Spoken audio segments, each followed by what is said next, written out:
Hello everybody, Vinyl Chef Steve here. Today I'm going to honor a request of some of the viewers that watched the refried bean video, and I did mention that I would do a red chili ground beef video that makes for a delicious combination burrito with the refried bean video that I made earlier. The refried bean video included a bean and cheese burrito that we finished up with, and is delicious all by itself, but with the addition of this red chili ground beef, just takes it to a whole new level.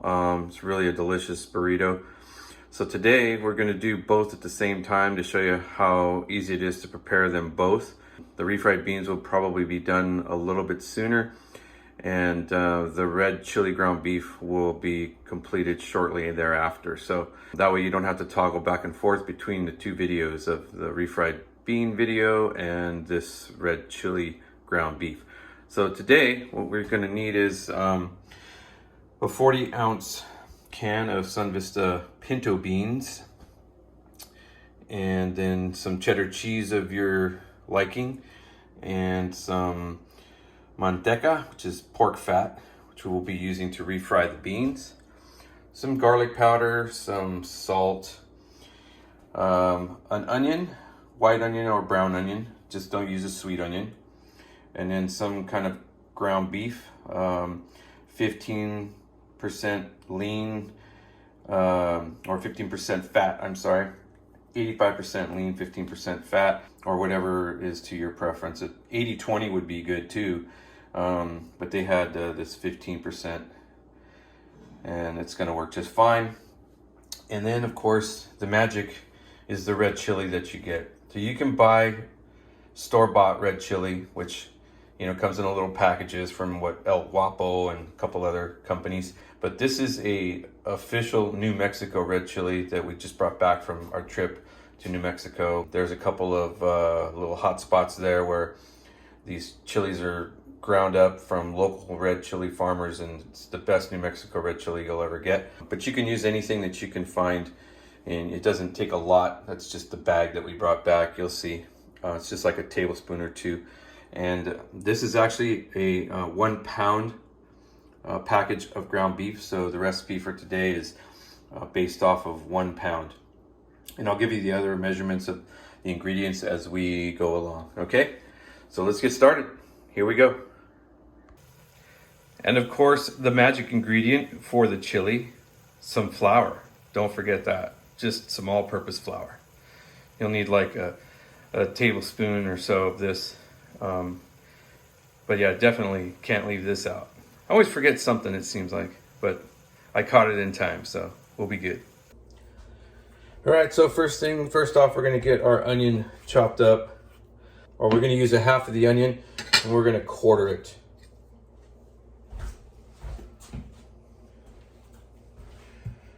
So we'll set aside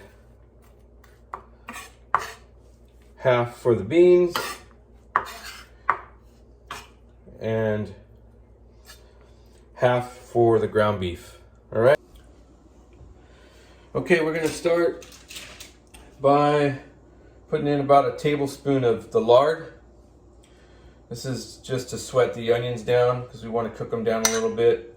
For the beans, we actually want to get the onions a little more browned, almost to the browning stage on the onions. We want to cook those a little bit more than we do in the ground beef. Okay. In there. Love these food scrapers. These are great for picking up stuff like that, vegetables and everything. Okay, your trusty wooden spoon. If you don't have one, these are the best for high heat cooking and cast iron. And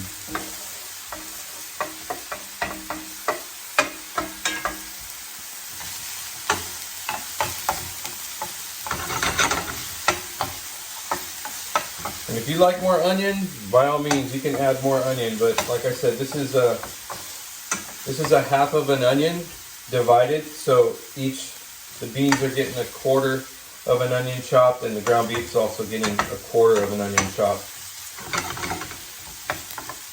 So the onions for the ground beef are going to actually just get sweated down a little bit.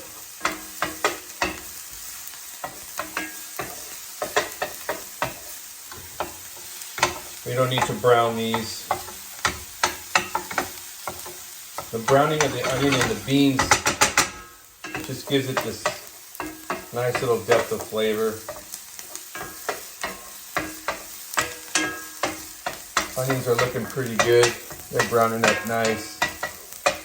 Go ahead and get the ground beef in there. Just kind of crumble it up in here. Now before we add our beans, we're going to make sure and add some more lard, because that's what makes these beans so amazing, is the addition of lard. So you're going to take a big scoop like this, which is probably about maybe a little over, maybe a half a cup, and you're going to put that in there, and we're going to get that melted down with all these nice charred onions in here. I also like to season my ground beef while it's mushy and soft like this. So I'm going to go ahead and put in, so this is about 2 teaspoons of salt that you're going to put into your ground beef here.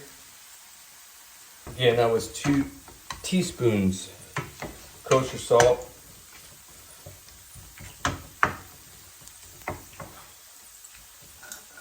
This is getting ready there. So the other thing you want to do before you open your can of beans is shake it up real nice like this. Otherwise, all the flavor that gets dropped down to the bottom won't be mixed into the liquid. And remember, we put in all the liquid because we're going to cook these down.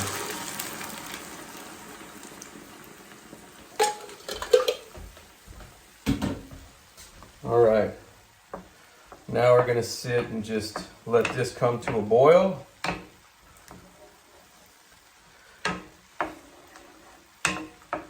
The beans we don't season until the end. The salt does mess with the texture of them, so we'll season those at the end. So at this point, you're going to want to turn your beans on high heat, because you really want to get that boiling. Ground beef still cooking away. Just want to get it cooked until like most of the pink is gone. At this point, we'll go ahead and add in our garlic seasoning. A teaspoon of garlic powder. It's good in this. We're getting ready to add the magic ingredients to this. And what I like to do is I like to try to chop up these big chunks. I like my red chili beef with like a finer mash, and it just makes the chili sauce that you get when you put the flour and the chili powder in there, and the liquid makes just for a nice thick chili. I just think it's more flavorful, and I think the chili gets into the meat better when it's a little bit mashed up like this. Again, you don't have to do this. You can leave it whole, big chunks, medium chunks, however you like it. Our beans are boiling up nice. So we're gonna wait, and we're gonna actually cook all of this liquid that you see in here. These don't look like they could be refried beans, huh? Yeah, we're gonna just cook all this liquid out of here. And that's just developing flavor and really concentrating the liquid down. It's going to be really thick and make for really great refried beans. You can put this down to like a medium high now and just let it simmer away. So every now and then you're going to want to come in and stir the beans as they're reducing, because it can get hot and you don't want it to burn on the bottom. So just come in and stir the refried beans a little bit. So we're on to the chili portion now. So we're gonna add, this is 2 tablespoons of the red chili powder. Gonna go just sprinkle it in like this. And then we're gonna sprinkle in 2 tablespoons of your all-purpose flour in there as well. And at this point, we're gonna turn up to back to medium. You're gonna cook this in. I like to cook the flour a little bit into the meat and get the chili spread out and dispersed, pushed into the meat.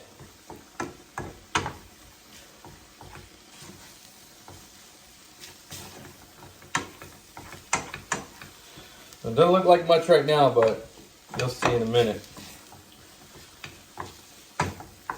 So you get that all in there. You're gonna add about 16 ounces of water.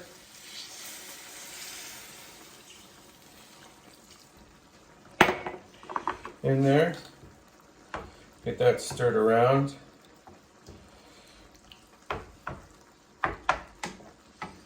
Now this is where we're going to turn this up on high.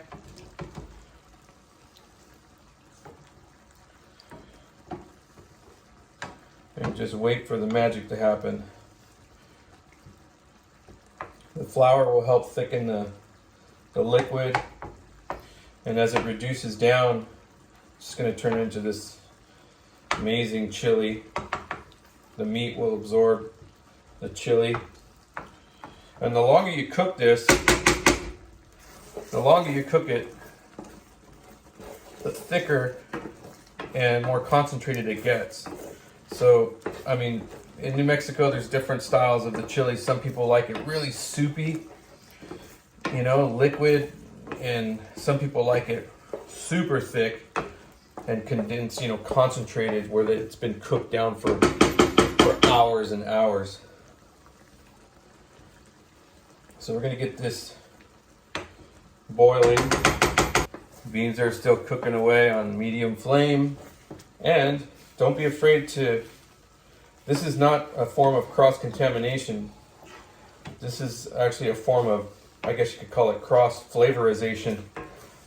Yeah, every time I go in and stir the beans, I use the same wooden spoon to come back and stir the meat when I need to stir the meat. Yeah, just little things that create magic.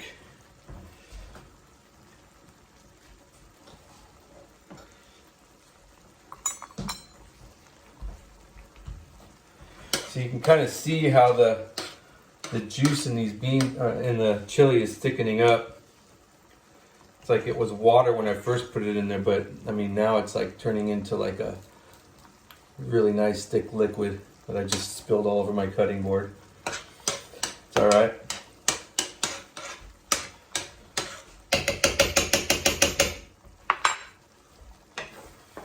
So the beans are looking good. The liquid is cooking out of there like it's supposed to.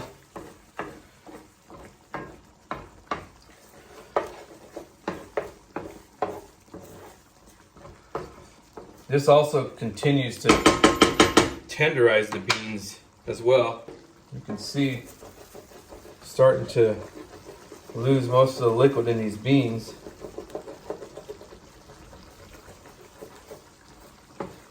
They're looking like they're almost ready to mash. You can see almost all the liquid's gone from them. Back and forth. I'm gonna taste this broth just to see. Sometimes these chilies are really hot, but oh my. Wow, that is so good. Okay, these beans look like it's about time for mashing.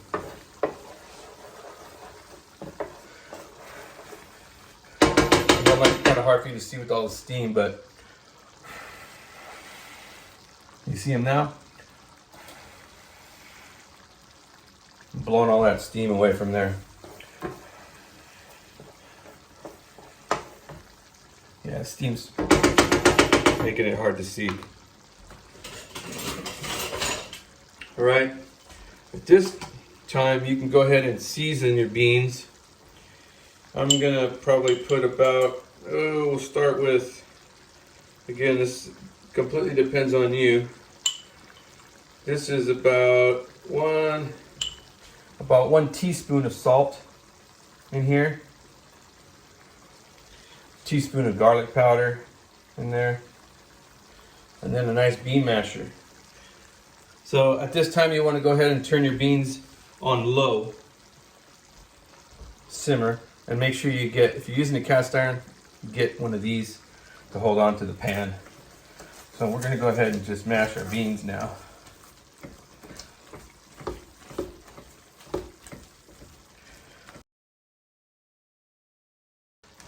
And how much you mash your beans, entirely up to you. If you like a few more whole beans in there, don't mash them as much. I like kind of a smoother refried bean, less whole beans in it, so I mash it up pretty good. That looks pretty good there. Go ahead and stir our meat. You want to be careful with this too, because this can also stick to the bottom of the pan, but once you go in there and loosen it up with your wooden spoon, just scrape the bottom, man, and that's actually flavor because it gets a little roasted, a little toasty down there. But this is coming along good, nice and thick. As it thickens, you want to lower the flame a little bit. So I just lowered it down to like a medium low. Got our beans here. I'm gonna have a taste of those and see how these are tasting, how we season them, if that's good. Yeah, that's good. So we're on point with a teaspoon of salt and a teaspoon of garlic powder for the beans. And my other little secret weapon for in my refried beans, I've always done this, is put in a knob of butter at the end and just stir it in. It just gives this extra dimension of flavor that is really, really nice. Gives them a little bit of a sheen, a little more silkiness, but it's mainly about the flavor that it adds.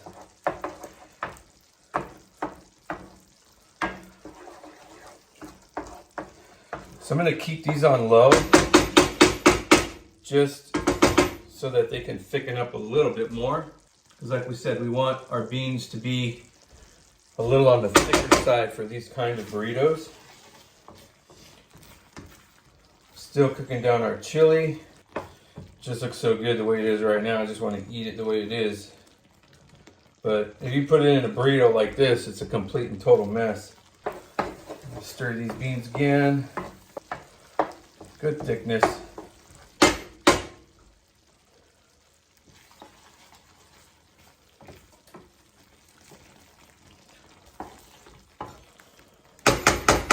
So you can see that our meat is getting thicker and a lot of the liquid is, cooking out of the meat. So, like I said, you can cook it for, half an hour to half an hour, which is, we've probably only been reducing this for about 20 minutes. But that's elapsed time. So I'm not showing you the entire cooking process. I'm showing it to you in stages.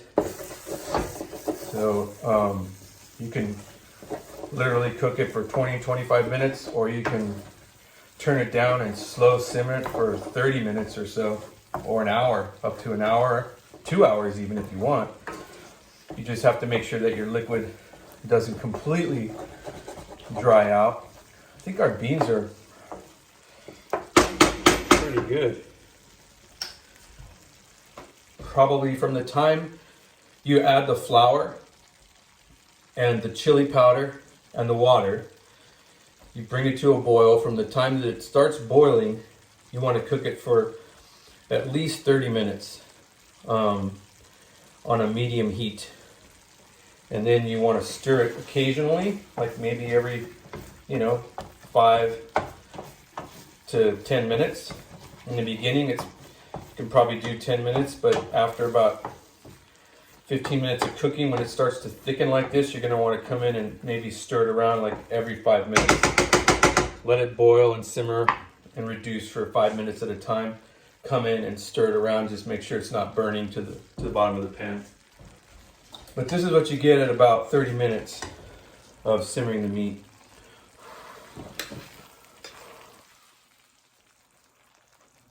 So it's a nice, chunky, thick ground beef with that red chili cooked into it.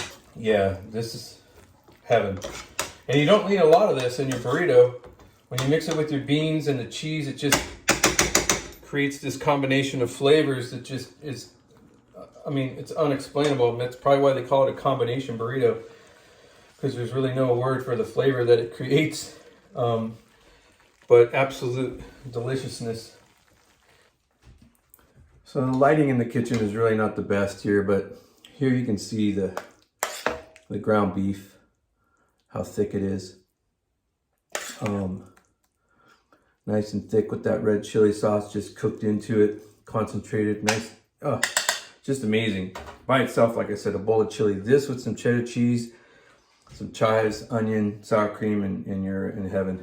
And our refried beans, nice and thick and creamy too. So we're gonna go ahead and get this mixed into a burrito for you. All right, so you can actually make your burrito, however you want to make your burrito, but you can put the beans in, and you can put some of the red chili ground beef on top of that, and then put some cheese and fold it up. You can fold it on both sides. You can leave one side open-ended. You can add some chopped onion or fresh chopped onion or green onions or sour cream, any of that. But the basic ingredients and filling for the burrito, I've showed you how to make. And from that point forward, you can do it however you like. But I have some ways that I like to make my burritos, and just to make it a little easier. So I'll take my beans, the amount of beans that I want in my burrito, and I'll throw them in the bowl, just like that. And then I'll take the red chili, however much I want. Doesn't take much, I'm telling you, to give it the flavor that you're looking for. So I'll mix that in there, put in my red chili. So I'll throw my cheese in there.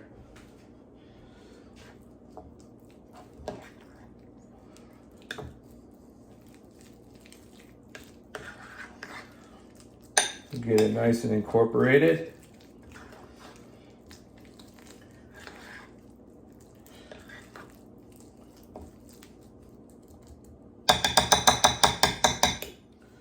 And it looks like a big mess, but yeah, it goes into the burrito nice and evenly. Honey, can you bring me the tortillas? Right away, dear. Shit, where did I put the tortillas? Damn.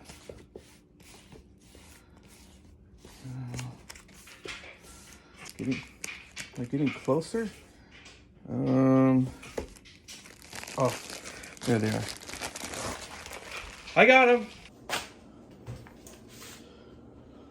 Right. There's our tortilla, nice and warmed up. And we'll go ahead and just layer our red chili beef mixture down here.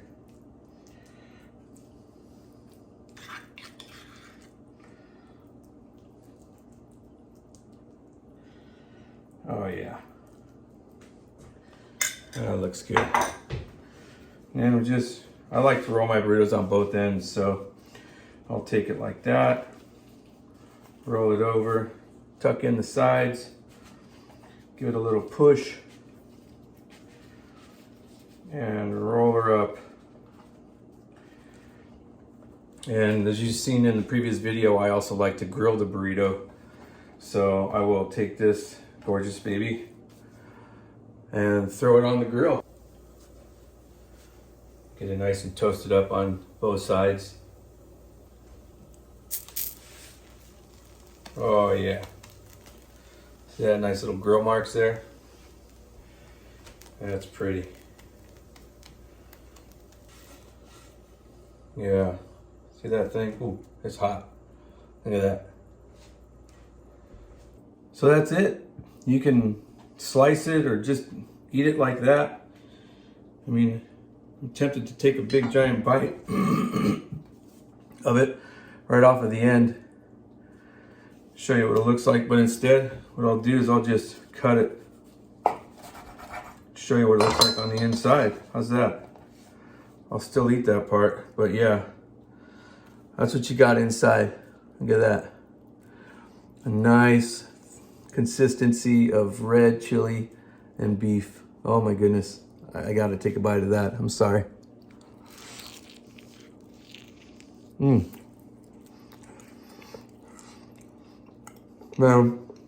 I really hope you try this at home. It's worth the time that it takes. I would probably be putting sour cream on here. I love sour cream. You can add anything, but yeah, this will blow away your family and friends. Give it a try. And thanks for joining me on another episode of Vinyl Chef Steve. We'll see you next time. Bye-bye.